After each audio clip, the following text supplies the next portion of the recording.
Hello, praise the Lord. இந்த நாளுக்கான வேத வசனம் 2 தீமோத்தேயு 1:9. அவர் நம்முடைய கிரிகைகளின்படி நம்மை ரட்சிக்காமல் தம்முடைய தீர்மானத்தின்படியும் ஆதி காலம் முதல் கிறிஸ்து இயேசுக்குள் நமக்கு அருளப்பட்ட கிருபையின்படியும் நம்மை ரட்சித்து பரிசுத்த அழைப்பினாலே அழைத்தார். ஆமென்.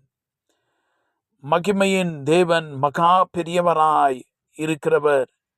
நமக்கு இந்த பூமியிலே ஒரு மகா பெரிய திட்டத்தை தேவன் வைத்திருக்கிறார். நன்மைக்கு ஏதுவான திட்டம், சமாதானக்கு ஏதுவானவைகள், ஆசீர்வாதத்துக்கு ஏதுவானவைகள், தம்முடைய நாமத்தின் மகிமையை வழங்குவதற்கு தேவன் ஒரு பெரிய தீர்மான திட்டத்தை தேவன் வைத்திருக்கிறார். அல்லேலூயா. நாம் நல்லவர்கள் என்பதனாலேயோ அல்லது நம்ம மற்றவர்களை விட ஓரளவு பரவாயில்லை என்று சொல்லுகிற பட்சத்தில் இயேசு உன்னை தேடி வரவில்லை. அவருடைய மகா பெரிய தயவினாலே for his own purpose and plan என்று அந்த வார்த்தையிலே வாசிக்கிறோம். அவருக்கு விருப்பப்பட்டு அவருடைய காரியத்தின் நிமித்தமாய் தேவன் உன்னை தெரிந்து கொண்டிருக்கிறார். தேவன் தன்னுடைய நாமம் தூஷிக்கப்பட இடம் கொடுப்பாரோ? இல்லை.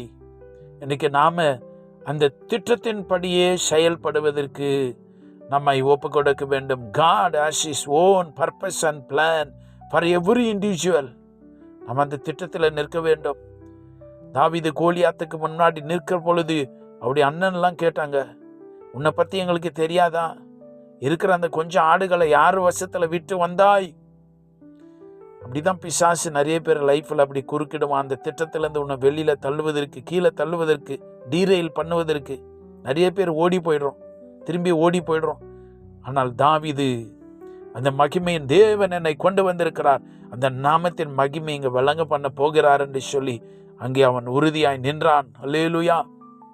எனக்கு அன்பான தேவனுடைய பிள்ளைகளே, இன்னைக்கு உன் வாழ்க்கையில் அலைகள் வருகிற பொழுது அந்த அலை பிசாசு தான் கொண்டு வருகிறானா? பிசாசு தான் அந்த அலைகளை அவன் உருவாக்குகிறவனாய் இருக்கிறான், உருவாக்கினான் என்ற வேதத்தில் நம்ம இங்கே வாசிக்கிறோம். எனக்கு அன்பான தேவனுடைய பிள்ளைகளே, உங்கள் வாழ்க்கையில் அலை எழும்பும் பொழுது நீங்கள் திரும்பி ஓடுறீங்களா? இல்லை. அந்த அலைகளின் மத்தியிலே அலைகளை அடக்குகிற அந்த மகிமையின் ராஜாவை நீங்கள் காண வேண்டும் என்பதுதான் தேவனுடைய திட்டமாய் இருக்கிறது. ஹல்லேலூயா.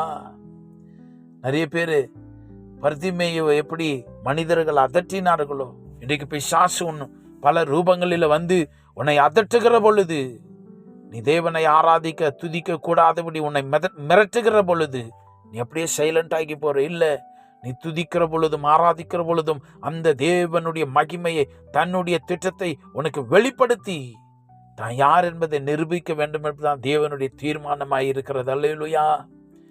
உன்னை எதெல்லாம் அந்த தேவ சமூகத்திலிருந்து, தேவனுடைய திட்டத்திலிருந்து, தேவனுக்கு பிரியமான இடத்திலிருந்து உன்னை கீழே தள்ளுதோ, விளக்குதோ, அந்த இடத்தை விட்டு விடாத. அட் எனி காஸ்ட், என்ன விலை கொடுத்தாவது அந்த இடத்துல நில்லு. ஹல்லேலூயா. ஆமென். அப்போஸ்தலனாகிய பவுல் சொன்னான், எல்லாவற்றையும் விட்டேன், எல்லாவற்றையும் குப்பையா எண்ணுகிறேன், கிறிஸ்து எனக்கு மேன்மை, சிலுவை எனக்கு மேன்மை என்று அவன் சொன்னான்.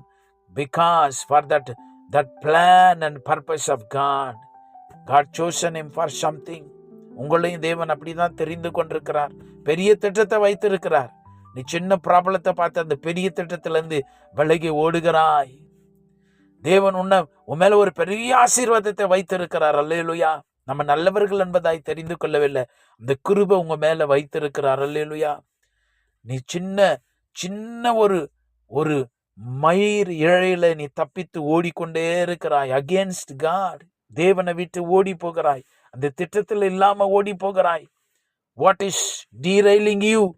உன்னை தடம் புரண்டு போக செய்கிற காரியம் எது? பிசாசுக்கு இடம் கொடாதிருங்கள். மனித ரூபத்தில் வருவான், சூழ்நிலை ரூபத்தில் வரலாம். தேவனுக்கென்று வைராக்கியம் பாராட்டி நெல்லுங்கள். ஹல்லேலூயா. கர்த்தருடைய பரிசுத்த நாமம் மகிமைப்படுவதாக. தீத்து 3:5 நாம் வாசிக்கிற பொழுது, நாம் செய்த நீதியின் கிரிகள் நிமித்தம் அவர் நம்மை ரட்சிக்காமல் தமது இரக்கத்தின்படியே மறு ஜென்ம முழுக்கினாலும் பரிசுத்த ஆவியினுடைய புதிதாக்குதலினாலும் நம்மை ரட்சித்தார். What a powerful God. He has given His ability and power for Him to manifest His glory in our life. நம்முடைய வாழ்க்கையில தன்னை வெளிப்படுத்த there is a plan. உங்க வாழ்க்கையில ஒரு திட்டம் வச்சிருக்கிறார். அந்த திட்டத்துக்குள்ள வாங்க. உங்க ப்ராப்ளம் எல்லாம் ஒண்ணுமே இல்லை. அவருடைய ராஜ்யத்தின் பிளான், திஸ் கிங்டம் பிளான். அல்லேலூயா. நீங்க நிற்கிற பொழுது உங்களுடைய தேவைகள் எல்லாம் தானாய் வந்து சேரும். உங்களுடைய சுகம் தானாய் வந்து சேரும். உங்களுடைய மனமும் சிந்தியும் சமாதானத்தினால நிரம்பி வழியும். அல்லேலூயா. ஆமென். தேவன் ஒரு பெரிய நோக்கத்தை உனக்கு வைத்திருக்கிறார். கேளுங்க. அப்பா, அந்த நோக்கம் என்ன, சித்தம் என்ன? நான் அங்கதான் இருக்கிறேனா, நான் எங்கேயாவது ஓடிட்டேன்? நான் கேட்டு பாருங்க. செபிக்கலாம். பரலோகத்தின் பிதாவே, உம்முடைய தயவுக்காய் நன்றி. எங்களை ஒரு நாளும் புறந்தள்ளாத உம்முடைய அன்புக்காய் ஸ்தோத்திரம். உம்முடைய தயவினால் எங்களை தெரிந்து கொண்டீரே, ரட்சித்தீரே, அதற்காய் ஸ்தோத்திரம். நாங்கள் உம்முடைய திட்டத்தின்படியே செயல்படுத்தப்பட ஆண்டவரே, அந்த திட்டத்துக்கு உண்டானவர்களாய் வாழவும், அர்ப்பணித்துக் கொள்ளவும், சுத்திகரிக்கப்படவும் கிருபை செய்வீராக. நாங்கள் உலகத்து பக்கமோ பாவத்து பக்கமோ மந்த செவி உள்ளவர்களாய் நம்முடைய சத்தம் கேட்காதபடி உம்மை விட்டு தூரம் போகாதிருக்கிற தயவை, கிருபை, இரக்கத்தை எங்களுக்கு தாரும். பிள்ளைகளுக்கு உடைய நோக்கத்தை, திட்டத்தை உணர்கிற ஒரு பாக்கியத்தை தாரும். இயேசுவின் நாமத்தில் செபிக்கிறோம் பிதாவே. ஆமென். God bless you.